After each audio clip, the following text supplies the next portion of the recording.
Hey guys, this is Hex, and in today's video for Elder Scrolls Online for Beginners, as promised, I'm going to do a more in-depth look at homesteads. Um, Now, as I've mentioned before in the previous video, depending on what zone you're in, uh, like it's it's the first city you come into when you come out of Cold Harbor.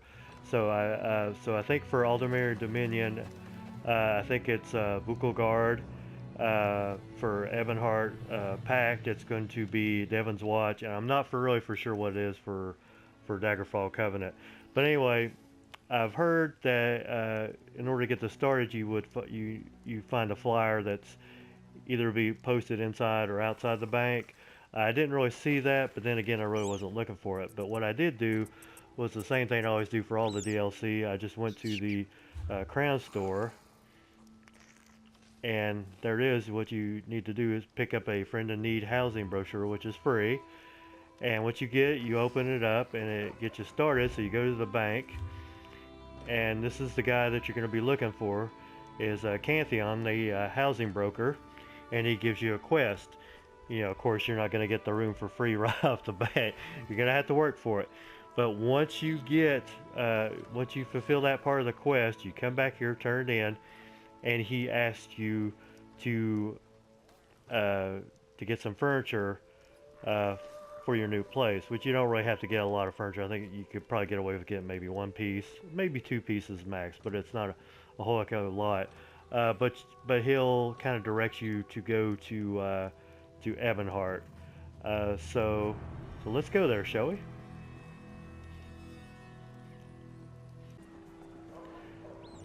Okay, so here we are in Ebonheart, and what you want to look for is a sign that looks like that. And this is where you're going to be buying the furniture from the Home Goods Furniture, Furniture, my bad. And also right beside her is the Achievement Furniture. I swear I'm having the worst time trying to talk here. But anyway, you go to Miss Snowhair here, and you talk to her, and like I said, you don't have to get like a lot of furniture. I mean, you could get one or two things. Some things are a little bit pricey. Some things are not too bad. But I would just try to keep it as simple as possible. Maybe one or two items, tops. And for your achievement furniture, all this is some really expensive stuff that's in relation to the stuff you've already did, like some of the quests that you've already did in the some of the side quests.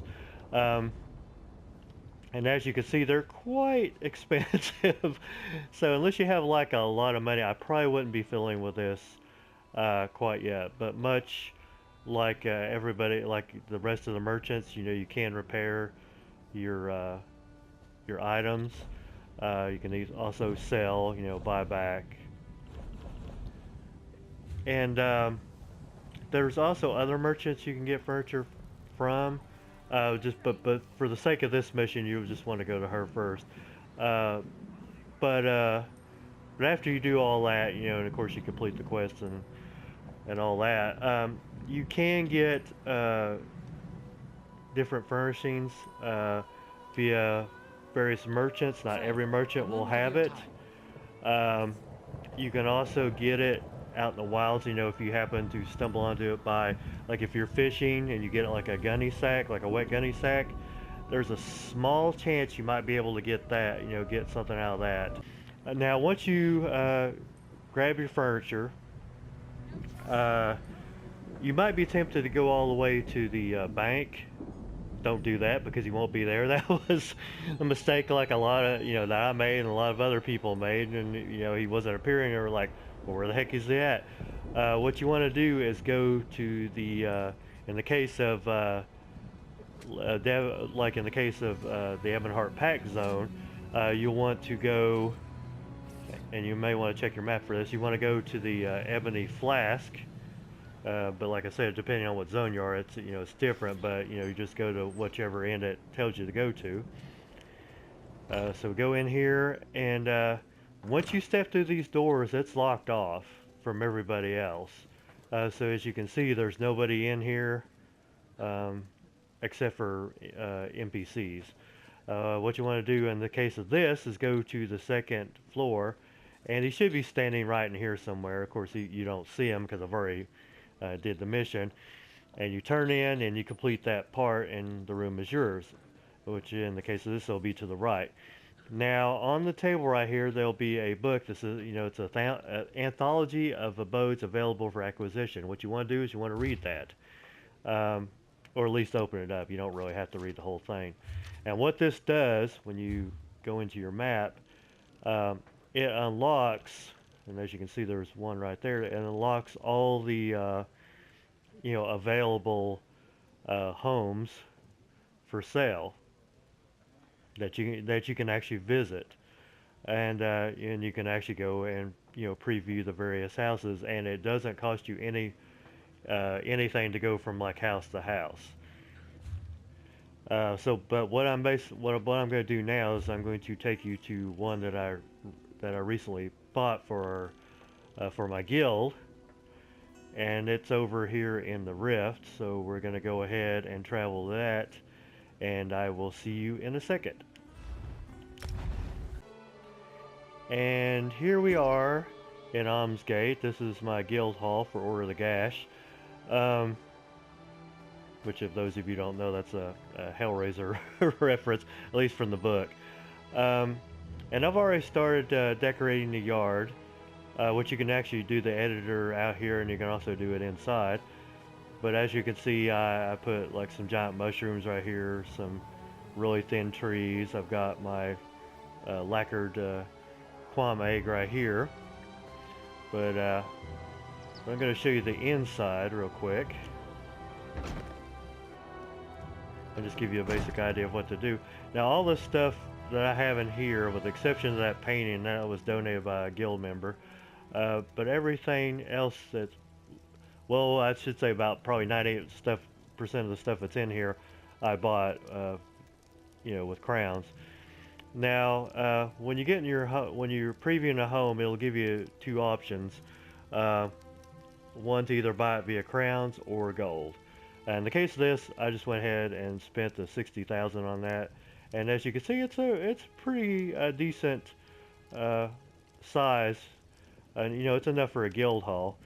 But this was, when you first go in, after you buy it, it's going to be completely bare.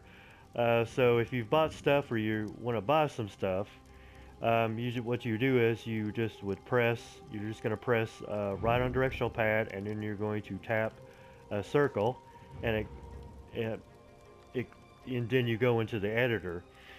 Now as you can see, I can highlight various things and pick them up and select them.